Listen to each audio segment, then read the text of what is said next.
BRS ఎమ్మెల్యేలపై కన్నేశాయి జాతీయ పార్టీలు Congress and BJP.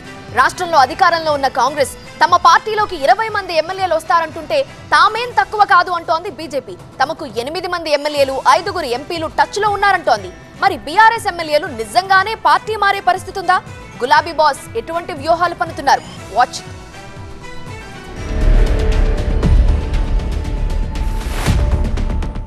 మొన్నటి వరకు అధికార పక్షం, ఇప్పుడు తెలంగాణలో ప్రధాన ప్రతిపక్షంగా మారింది బీఆర్ఎస్. 39 మంది ఎమ్మెల్యేలతో అసెంబ్లీలో సంఖ్యాపరంగానూ బాగానే ఉంది. అటువంటి బీఆర్ఎస్ పై కన్నేశాయి జాతీయ పార్టీలు. టార్గెట్ బీఆర్ఎస్ గా పావులు కదుపుతున్నాయి. ఇప్పటికే అన్ని మున్సిపాలిటీల్లో అవిశ్వాసాలు పెడుతూ చైర్మన్ సీట్లను సొంతం చేసుకుంటోంది అధికార కాంగ్రెస్. కింది స్థాయి నేతల నుంచి జడ్పీ చైర్మన్లు, నియోజకవర్గాల్లో ప్రభావం చూపే నాయకులకు వలవేస్తూ పార్టీలో చేర్చుకుంటోంది. ఇదే సమయంలో పార్లమెంట్ ఎన్నికల ముందే బీఆర్ఎస్ ఎమ్మెల్యేలను తమ పార్టీలో చేర్చుకునేందుకు కాంగ్రెస్, బీజేపీ ప్రయత్నాలు చేస్తున్నట్లు తెలుస్తోంది. త్వరలోనే బీఆర్ఎస్ కు బిగ్ షాక్ ఇస్తామంటూ రెండు పార్టీల నేతలు బహిరంగంగానే మాట్లాడుతున్నారు. వారికోస్ వెయిన్స్ వ్యాధికి కేవలం 30 నిమిషాల్లో చికిత్స. కాల్ చేయండి 9989527715.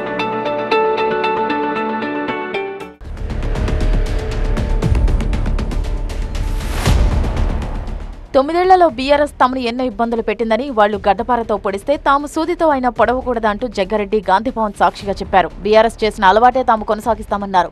కాంగ్రెస్ లోకి త్వరలో 20 మంది బీఆర్ఎస్ ఎమ్మెల్యేలు వస్తారని, కేసీఆర్ పక్కన ఉన్నా కూడా ఆ 20 మందిని ఆపలేరని చెప్పారు జగ్గారెడ్డి. చెప్తి కదా, కేసీఆర్ పక్కన వండుకుంటే కూడా లేపుకొస్తాం అడిగేసి ఖాళీ. ఆ విద్యలు మాకు తెలుసు. ఇది రాజకీయం చతురంగం, ఆయనకేం తెలుసు? తెలుస్తుంది కదా.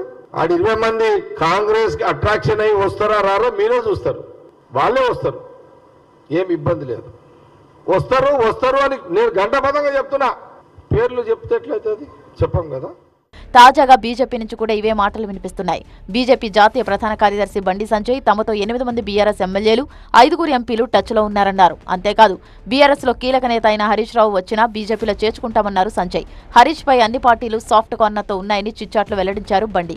మరోవైపు బీఆర్ఎస్ నేతలు ఎవరూ భయపడాల్సిన అవసరం లేదని పార్టీ అధినేత కేసీఆర్ అందరికీ భరోసా ఇస్తున్నారు. తుంటి ఆపరేషన్ తో కొన్నాళ్లు పార్టీ కార్యక్రమాలకు దూరంగా ఉన్న కేసీఆర్ ఇటీవల చలో నల్గొండ సభతో వీఆర్ ఫైటర్స్ నాట్ సరెండర్స్ అనే సంకేతాలు కూడా ఇచ్చారు. సభ సక్సెస్ కావడం డైలమాలో ఉన్న లీడర్స్ కు కొత్త ఊపినిచ్చిందని పార్టీలో ఇన్నర్ టాక్ నడుస్తోంది. అధికారం పోయినా ప్రజలు మనకే సపోర్ట్ గా ఉన్నారని సభ తర్వాత పార్టీ నేతలతో కేసీఆర్ అన్నట్లు తెలుస్తోంది. బీఆర్ఎస్ ఎమ్మెల్యేలు పార్టీ మారతారని కాంగ్రెస్, బీజేపీ ధీమాగా చెప్తుంటే తమ ఎమ్మెల్యేలు పార్టీ మారే పరిస్థితి లేదని అంతే ధీమాగా ఉన్నారు గులాబీ బాస్.